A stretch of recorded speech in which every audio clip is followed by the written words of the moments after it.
प्रिय छात्रों नमस्कार। एनसीईआरटी गणित 10वीं कक्षा में आपका स्वागत है। आज हम अध्याय 1 का प्रश्नावली 1.1 का क्वेश्चन नंबर 1 सोल्व करेंगे, जिसमें दिया है निम्नलिखित संख्याओं का एचसीएफ ज्ञात करने के लिए यूक्लिड विभाजन प्रमेयिका का प्रयोग कीजिए। इसके 3 पार्ट हैं, जिसमें पहला पार्ट है 135 और 225, दूसरा पार्ट है 196 और 38220 और थर्ड पार्ट है 867 और 255।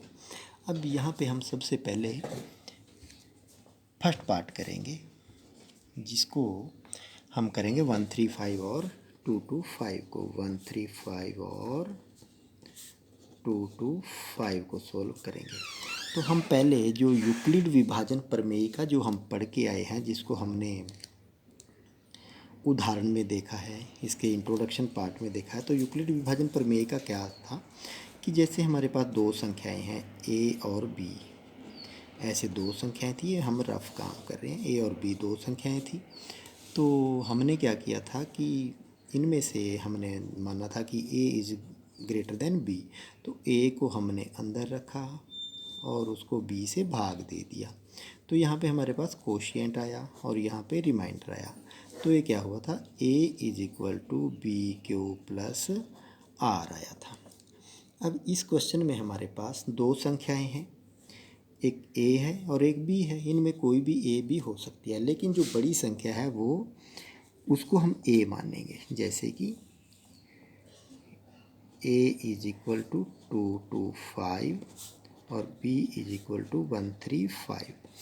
अब क्योंकि a ग्रेटर देन b है, मतलब 225 ग्रेटर देन 135। अब इसका हम जब HCF निकालना है, हाईएस्ट कॉमन फैक्टर जब निकालना है, तो उसके लिए हमारे को प्रमेयिका लगाना है, जिसको हम इंग्लिश में लेमा भी बोलते हैं। तो विभाजन प्रमेयिका लगाना है, विभाजन मतलब डिवाइड करना उसको। 225 को अभी हम डिवाइड करेंगे, 225 को हम डिवाइड करेंगे 135 से। तो ये 1 पे जाएगा, 2 पे करेंगे तो 270 हो जाएगा, तो ये 135 आएगा। 5 में से 5 जीरो जाए, 12 में से 3 गए तो 9 आ जाएगा। अब हमारे पास हम इसको लिख सकते हैं।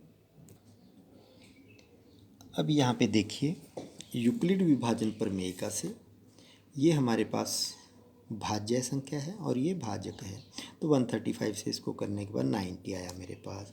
तो 225 इज इक्वल टू, इसमें हमने दो हमारे पास दिया था, जैसे कि a is equal to B Q plus R. तो a और b हमारे को दिया है और मैंने q और r को फाइंड करना है। उसके लिए मैंने क्या किया, 225 is equal to 135 into 1 plus 90 is not equal to 0। अब मेरे पास 90, मेरे पास दो संख्याएं बच गई। इसमें हमने लेमा लगाया, इसमें दो संख्याएं होगी मेरे पास। जैसे 90 को अभी हम 90 से 135 को डिवाइड करेंगे, तो ये भी 90 दूनी 180 हो गया, लेकिन ये भी 1 पे चला जाएगा। तो 90 बन जाए 90, 5 13 में से 5 गए 4 आ जाएगा, 4 45।